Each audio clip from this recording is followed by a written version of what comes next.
All right, everybody. So it's another Behind the Sermon with Pastor Steve and Sean. And hey, listen, Steve, your most recent sermon from John chapter 6, that was awesome. I mean, don't get me wrong. I've loved You're nice. Ephesians. We've all loved Ephesians, but it was cool to kind of switch it up.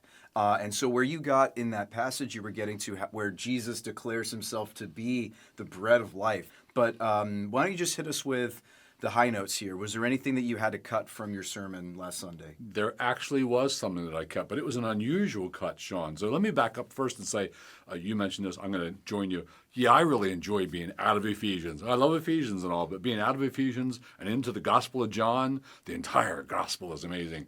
Chapter 6 is really amazing. The bread of life part's really amazing. So I was loving that, and I had a sense the church was loving it too. They seemed to be unusually on and vibing with the message.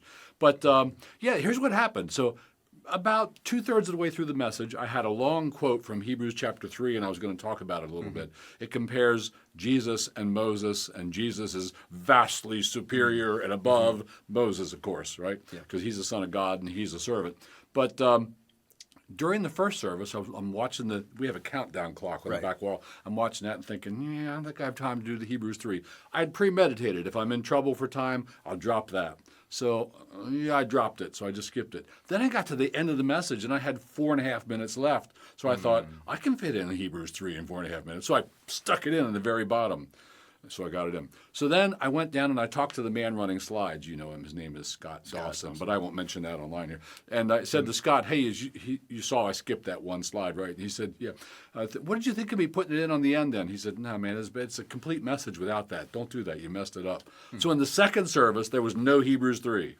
Oh, no. Yeah, so we had Hebrews 3 like in half the the first church service. doesn't even... So what's the Hebrews 3 part? This is for all of you second service people, which is the larger number. That's a bigger service than the first one. Here's what we like to sleep in sometimes. Yeah, here's what we skipped. And it was a time change day.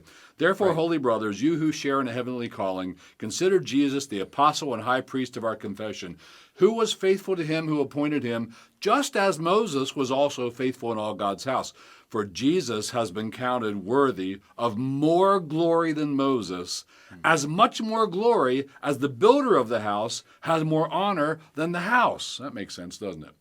Like if you see an amazing house, you don't go, oh, an amazing house, isn't it? And it's like, who built this thing? Right. The builder's better.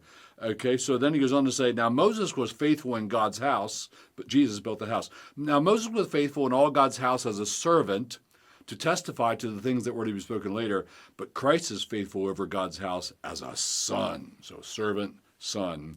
Don't be a worshiper of Moses, be a worshiper of Christ. Awesome. Good stuff, Steve. Well, hey, I'm looking forward to our next recording.